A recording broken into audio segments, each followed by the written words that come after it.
Welcome to the Daily Energize Podcast, your quick dose of clarity, quick tips, and the spark you need to shine bright. Here's your host, Spencer Jones. Hey, real talk. Why are you so hard on yourself? Why do you beat yourself up over the small things, the mistakes you made, the words you said at one point in time that maybe you could have said better, or whatever? Why are you ruminating and replaying that over and over and over again? Now, maybe this isn't you. Maybe you're not feeling or experiencing that, and if it's not you, awesome. I'm extremely happy for you. But for many of us, it is a reality. And it's something I've had to work on a lot over the last decade of personal growth for me. And it's been an interesting journey. I've gotten a ton better where I would beat myself up for days upon days, if not weeks and months, depending on the thing, to now where maybe it's just a couple minutes. All right, maybe a half hour at tops, depending on, obviously, how big of a mess up it is. Because, right, let's be honest, I'm human, you're human. As humans, we make mistakes. We learn and grow in this process of living. And so, okay, cool, let's learn and grow, but we don't need to beat ourselves up for it. Now, when I hit my rock bottom, right, I was suicidal, hated who I'd become. I had to figure out who Spencer was in the first place, really, truly, deeply, authentically, and then learn to love him for him. I made some major mistakes in my life, huge mistakes. Stuff that cost me friends, money, jobs. What I'm saying is I messed up, and I've messed up many times in my life. Well, the choices I made that led me to hit rock bottom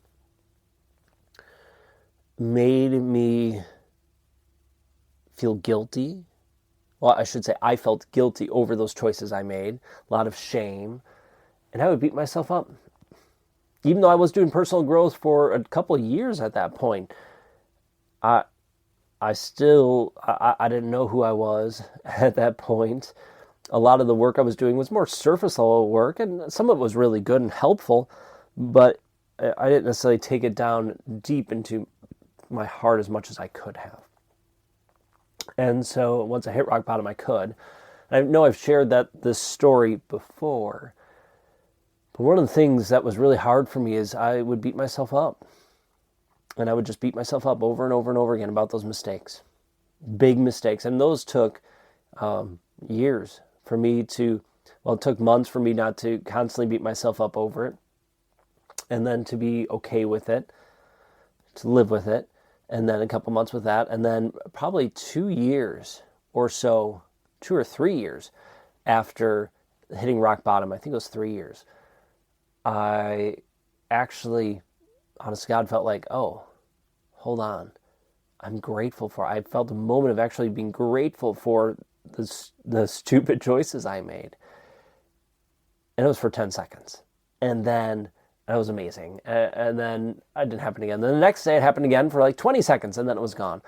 But then over time, it built up more and more. So where today, I'm grateful, like fully, 99.9% of the time, I'm grateful for those mistakes I made.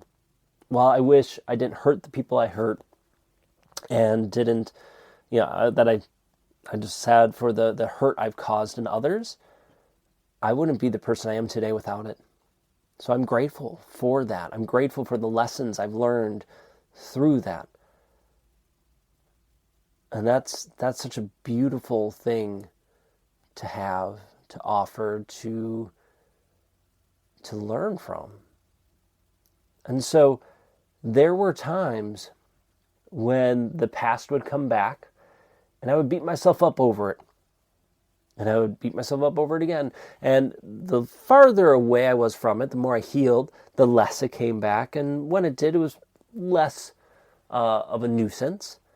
I was able to dismiss it or get rid of it easier. But there was times that it hit back harder. And, I felt it more and deeper. But recently, as in the last couple months, I heard someone share this idea of the guilt, the shame, that past coming back and knocking at our door, and it just really resonated with me. It's your old self. It's your old self coming back and just saying, hey, you cared about this back in the day. You cared about this. Do you still care about it?